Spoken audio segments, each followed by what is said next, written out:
दोस्तों, हम जिस दुनिया में रह रहे हैं उसकी आबादी आज करीब 750 करोड़ है। और इस दुनिया का सबसे बड़ा सवाल ये है कि आखिर ये 750 करोड़ लोग यहाँ पर आए कहाँ से। आखिर इस पृथ्वी पर जीवन का जरिया क्या है और यहाँ बाकी प्राणियों का निर्माण कैसे हुआ। इस सवाल का जवाब ढूंढने की कोशिश कई हजारों सालों से की जा रही है। ग्रीक साम्राज्य के समय में भी कई फिलोसोफर्स ने अपनी तरफ से इस सवाल का जवाब देने की कोशिशें की है। ग्रीक एम्पायर में एरिस्टोटल और प्लेटो जैसे कई बड़े फिलोसोफर्स हुए। ये दोनों ही दोस्तों सोक्रेटिस या जिसे हम सुकरात कहते हैं उनके शिष्य थे। सोक्रेटिस का शिष्य था प्लेटो, प्लेटो का था एरिस्टोटल और एरिस्टोटल का शिष्य था द ग्रेट अलेक्जेंडर या जिसे हम सिकंदर कहते हैं। धरती पर प्राणियों के अस्तित्व के विषय में एरिस्टोटल ने लिखा है कि जिस समय धरती का निर्माण हुआ था उस समय निर्जीव चीजों के द्वारा सजीव चीजों का निर्माण हुआ था। वैसे तो ये थियरी आज के समय में बिल्कुल बेकार लगती है, लेकिन उस समय साइंस इतना इवॉल्व नहीं हुआ था, इसलिए इवोल्यूशन के एरिस्टोटल के इस अतरंगी जवाब को उसके बाद आने वाली कई सदियों तक सच माना गया। 17वीं शताब्दी में एक डच वैज्ञानिक हुए थे जिनका नाम जैन बैप्टिस्ट हेलमाउंट था और उन्होंने तो एरिस्टोटल की इस थियरी को सच साबित करने का प्रयत्न भी किया था।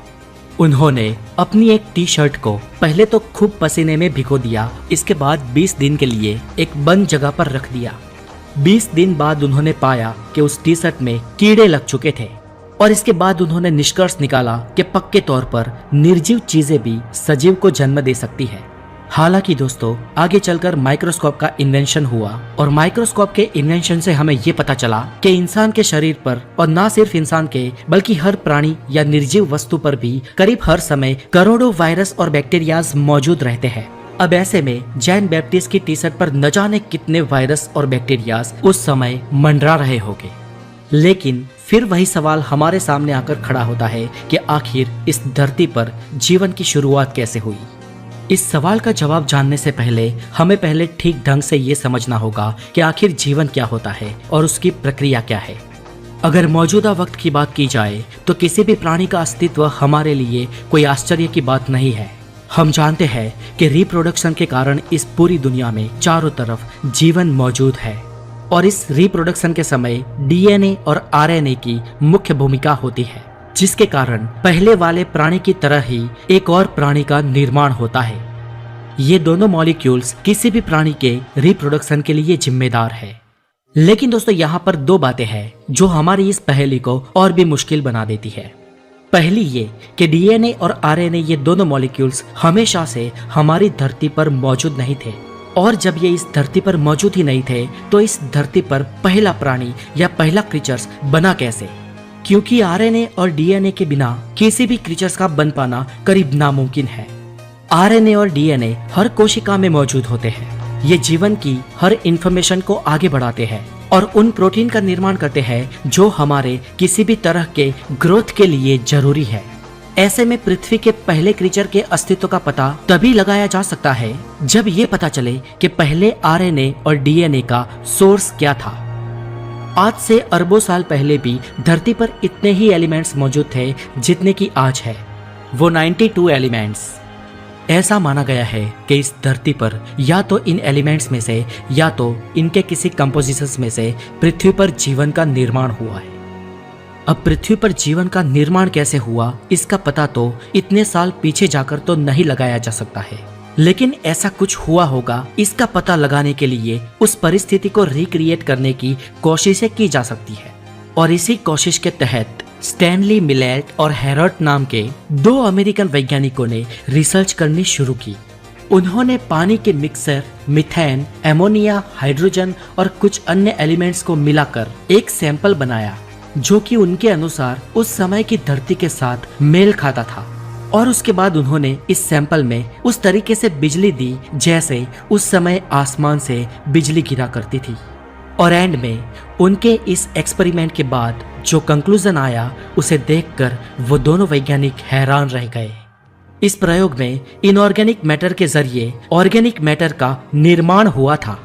मिलर और उरे ने अपनी केस स्टडी में ये बताया कि पहले के समय इसी तरह बिजली चमकने के कारण नए एलिमेंट का निर्माण हुआ होगा।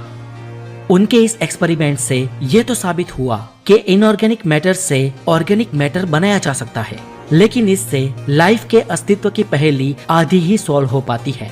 ऐसा इसलिए क्योंकि अगर हम ये मान भी ले कि ऐसे किसी तरीके से डीएनए और आरएनए का निर्माण हुआ था, तो भी केवल उनके निर्माण से ही लाइफ तो नहीं बन सकती ना।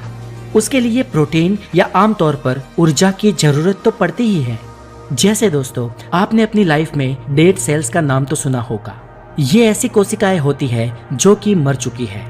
अब दोस्तों, यहाँ पर प्रॉब्लम ये है कि आरएनए और डीएनए के बिना प्रोटीन सेल का निर्माण नहीं हो सकता, और प्रोटीन सेल्स के बिना आरएनए और डीएनए का निर्माण नहीं हो सकता, क्योंकि आरएनए ही होता है जो डीएनए की मेमोरी से ये पता करता है कि प्रोटीन का निर्माण कैसे होता है।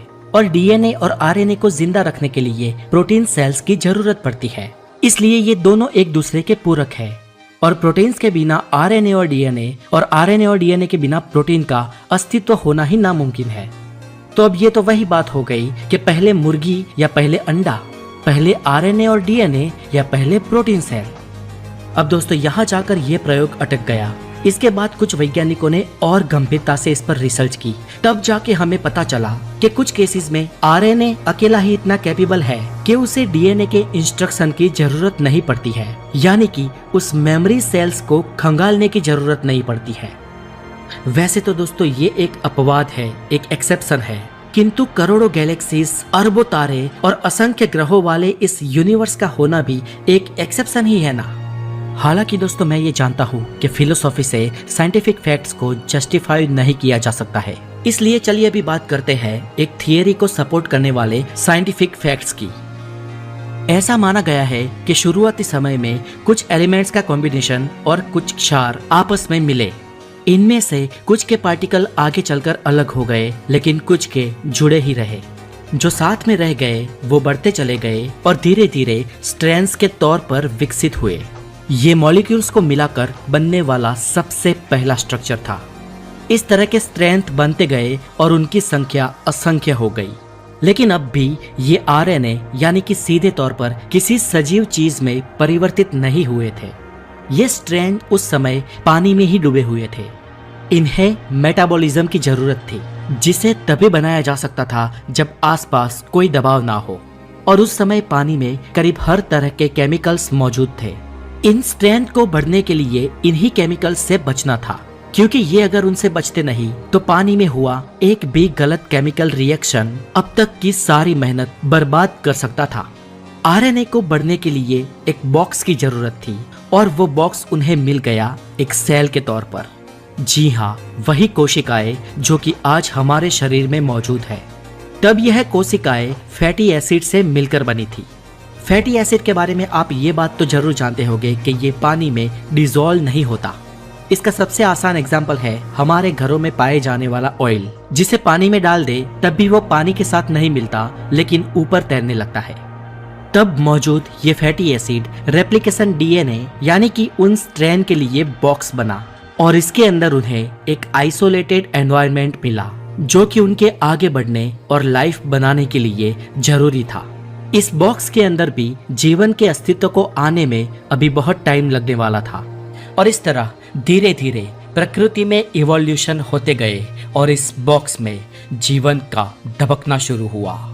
और यहीं से दोस्तों पृथ्वी पर सबसे पहला क्रीचर अस्तित्व में आया, जो थे एक कोशीय जीव, और इसके बाद पृथ्वी पर जीवन की शुरुआत हुई।